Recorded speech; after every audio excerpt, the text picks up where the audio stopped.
Bom, o segundo dia da primavera, como a gente está vendo, promete ser ainda mais quente que o primeiro. A previsão para hoje é de temperaturas recordes e umidade do ar muito baixa em diversas regiões do país. Sobre isso a gente vai conversar agora com a Josélia Pegorim, meteorologista da Clima Tempo. Bom dia, Josélia, já está aqui com a gente. Eu vou começar perguntando sobre a expectativa do tempo para hoje, porque desde o comecinho da semana a gente está conversando por aqui, Josélia, que a expectativa era que hoje fosse o dia mais quente, né? Que o fim de semana chegasse quase ali no ápice do calor. É isso mesmo? Bom dia para você.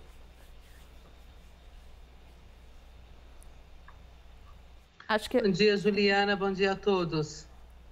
Claro, estou te ouvindo agora, Josélia. Chegamos então ao ápice do calor nesse fim de semana? Juliana, eu acho que eu não ouvi a sua pergunta, me desculpe.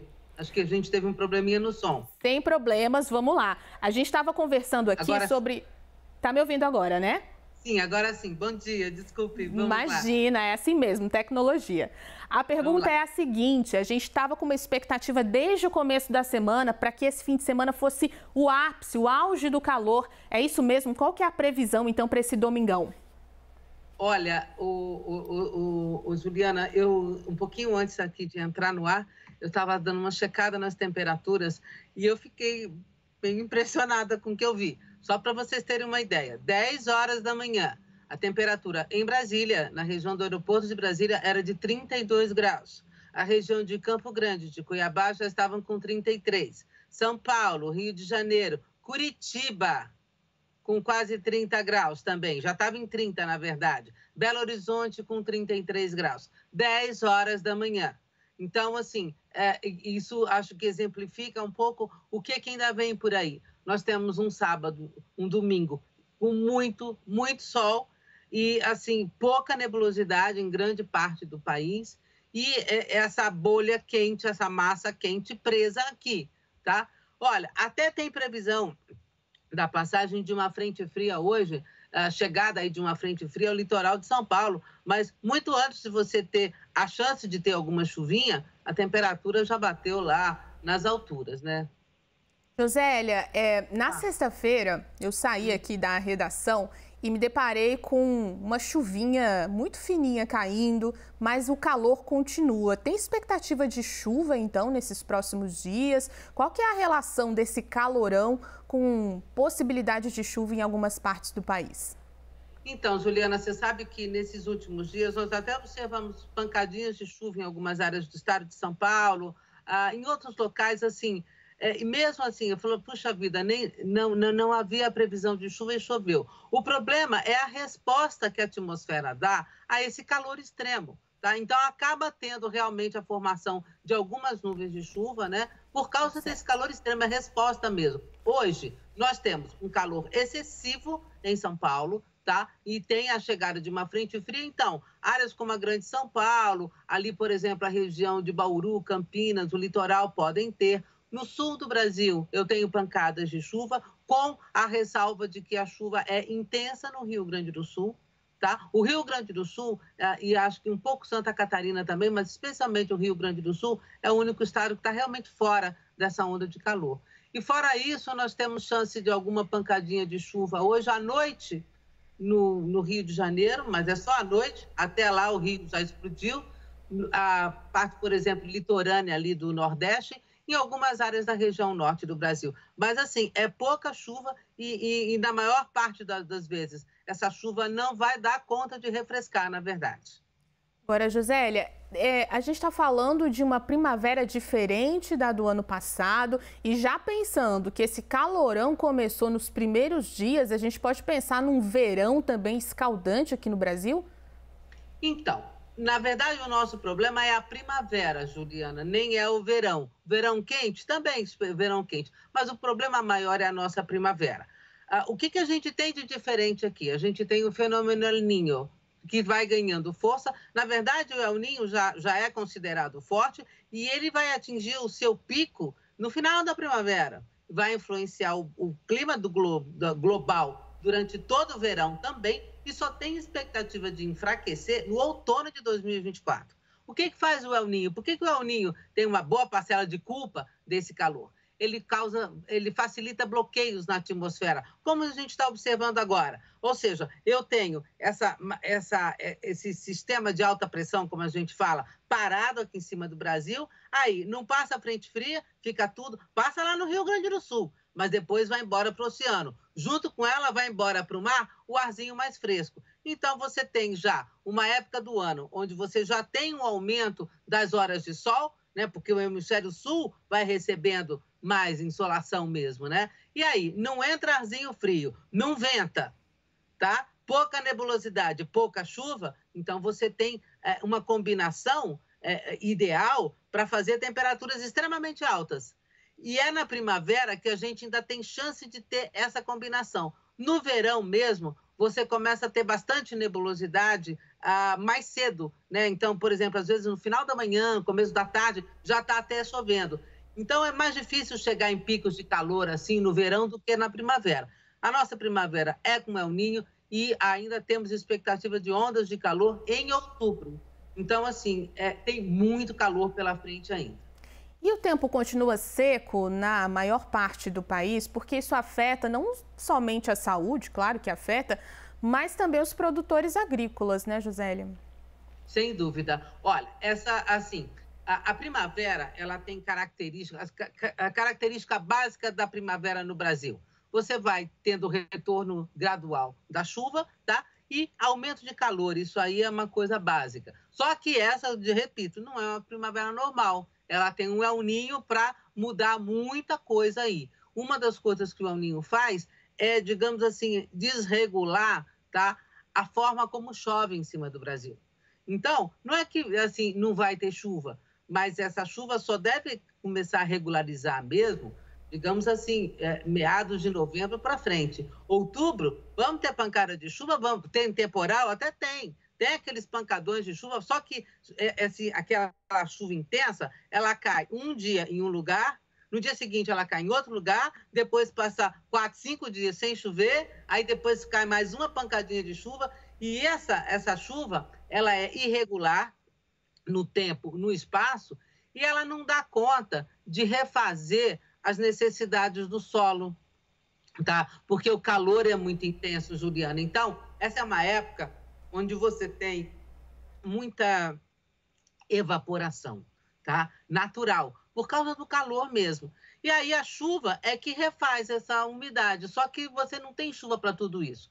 Então, assim, é uma primavera onde nós vamos ter chuva, assim, digamos, abaixo da média na maior parte do Brasil, tá? Há uma grande preocupação com chuva abaixo da média na região norte, tá? Então, deixa, assim, a região norte, que já tem cidades em emergência no Amazonas por falta de chuva, rios baixos, vai demorar para voltar essa chuva e, infelizmente, assim, uma primavera de chuva em excesso no sul do Brasil por causa do El Niño. O El Niño força um acúmulo de instabilidade em cima do sul.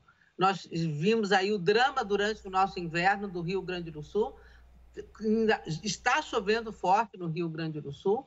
Ontem teve temporais e hoje pode ter temporais também ao longo dessa semana. E, infelizmente, o Rio Grande do Sul vai ser ainda muito afetado por esse excesso de chuva. O sul do Brasil fica com excesso de chuva. Algumas áreas de São Paulo, algumas áreas do Rio também, Mato Grosso do Sul, podem ter aí um volume de chuva um pouco maior, mas a marca registrada dessa primavera realmente vai ser o calor. E a gente, assim, além dessa possibilidade de onda de calor em outubro, então você imagina, outubro é ainda mais quente, naturalmente mais quente, tá? Assim, realmente, eu fico bastante aflita, assim, esperando até, né, considerando a possibilidade de nós termos um calor tão intenso quanto a gente teve na primavera de 2020, quando nós registramos a maior temperatura do país, oficialmente registrada, que foi de 44,8 graus na região de Nova Maringá, em Mato Grosso. Esta é a maior temperatura que o Brasil já registrou no começo de novembro de 2020. E eu realmente, assim, na minha cabeça, eu já não descarto mais a possibilidade de nós batermos talvez até um recorde de calor histórico em outubro nesse país. É preocupante porque esse ano a gente viu o que aconteceu na Europa, né? Consequências fatais por conta desse calor. Por isso a gente está dando tanto destaque, tanta atenção para esse assunto. Você trouxe a questão dos temporais na região sul, que também demanda bastante atenção por conta do trauma que a população vive ainda com os últimos temporais. Como é que a gente pode pensar, então, na previsão para essa semana, para que as pessoas se preparem e para que a gente até faça um alerta para a população? Olha, Juliana, infelizmente, assim, é uma situação bem delicada, bem delicada. Porque, assim, por exemplo, no sul do Brasil, nós vamos passar a semana praticamente toda tendo muitas pancadas de chuva. No sul do Brasil inteiro, tá? Vamos tirar ali algumas pequenas áreas, talvez na quarta, quinta-feira, uma partezinha ali na parte oeste do Rio Grande do Sul, vai ficar livre da área de chuva, mas eu posso ter chuva forte, não só no Rio Grande do Sul, mas em Santa Catarina e também no Paraná. É uma semana inteira, tá, de muitas pancadas de chuva, com risco de temporais. Não quer dizer, assim, que vai chover 24 horas por dia até o final dessa semana, não, tá? Mas, assim, você sabe aquela história, Juliana, quando a gente fala para a criança assim, não brinca com fogo? Para de brincar com fogo a gente não brinca? Então, com calor a gente não brinca. É isso que meio que passa na minha cabeça como meteorologista. A gente não pode brincar com calor, você não pode menosprezar calor. Então, assim, uma atmosfera mais quente do que o normal, como nós estamos enfrentando. Não só aqui no Brasil agora, não, nós estamos falando o seguinte, essa é uma primavera imersa num El Niño que está ganhando força, um El Niño que já é considerado forte, ainda vai ficar mais forte, uma atmosfera quente, globalmente quente, e uma primavera com oceanos mais quentes do que o normal. Estamos vendo ainda picos de calor no Oceano Atlântico, porque a gente não sabe como lidar com isso, porque essas coisas não estavam acontecendo, né? Então, é tudo muito delicado, uma atmosfera toda mais quente, e assim, a resposta, muitas vezes, ao calor extremo, são chuvas extremas que a gente tem, pancadas de chuva muito fortes, né? Que às vezes passam logo, mas elas podem fazer um grande estrago. Então, é uma primavera de muito calor, eu peço uma atenção toda especial a quem nos ouve agora, não menospreze esse calor. Não está fazendo calor aqui. Olha, tem muito calor ainda pela frente, né? Pessoas idosas, as crianças, e, sabe, qualquer pessoa, o impacto desse calor é muito grande. Os bichinhos, né? Cuidado. Então, assim, tem que repensar um pouco, Juliana. Eu ando dizendo o seguinte: sair daquele automático, sabe? Uhum. É repensar a hora que vai no supermercado, a hora que vai passear com o bichinho, a hora que vai fazer exercício, se vai fazer exercício físico. Cuidado com esse calor, porque ele pode ser muito pior do que você está imaginando. É porque a gente costuma aproveitar, né, um fim de semana com sol, né, um fim de semana ensolarado, um calor, mas é preciso que as pessoas tenham essa consciência, né, de que a gente está vivendo, como você acabou de frisar bem, um momento muito diferente, né, do que a gente já estava acostumado. Eu queria te perguntar, a gente falou sobre calor, outubro, novembro, mas tem como a gente pensar em alguma região do país que possa ter algum alívio nessas temperaturas ou ainda não? É o sul do Brasil. Infelizmente, assim, e por quê? Por causa do excesso de chuva, do excesso de nebulosidade, né? Assim, lembrando de novo, uma primavera e um verão também, tá? Com a influência desse El Niño. Então, assim, o El Niño, ele vai... não é que a gente pensa na influência do El Niño todos os dias, mas se você pensar na primavera como um todo, o El Niño, essas mudanças na circulação de ventos que o El Niño causa, acaba dificultando, assim, a formação de grandes áreas de chuva pelo interior do país. Então, a gente pode resumir isso assim: você vai ter muitos períodos com menos nuvens e menos chuva do que você normalmente teria em novembro, em dezembro, tá? Por exemplo, uma dos fenômenos clássicos, já mais para o final da primavera e depois no verão, né? E que trazem muita chuva para o Brasil, né? É a zona de convergência do Atlântico Sul. Produz muita chuva, a invernada, por exemplo, na região centro-oeste, tá? Os agricultores até esperam por isso. Só que quando a gente tem o El Niño, é muito difícil ter a formação dessas grandes áreas de chuva em cima do Brasil. Então, fica dando aquelas pancadas Enquanto isso, o sol comendo solto, né?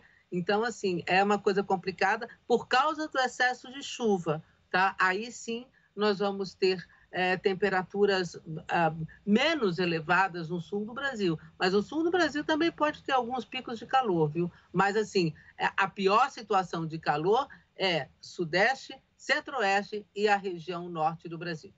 Muito obrigada. Nós conversamos agora com Josélia Pegorim, meteorologista da Climatempo. Josélia, muito obrigada pelas previsões, pelos alertas. A gente continua aí de olho no que você está contando aqui pra gente. Obrigada. Ok, Juliana.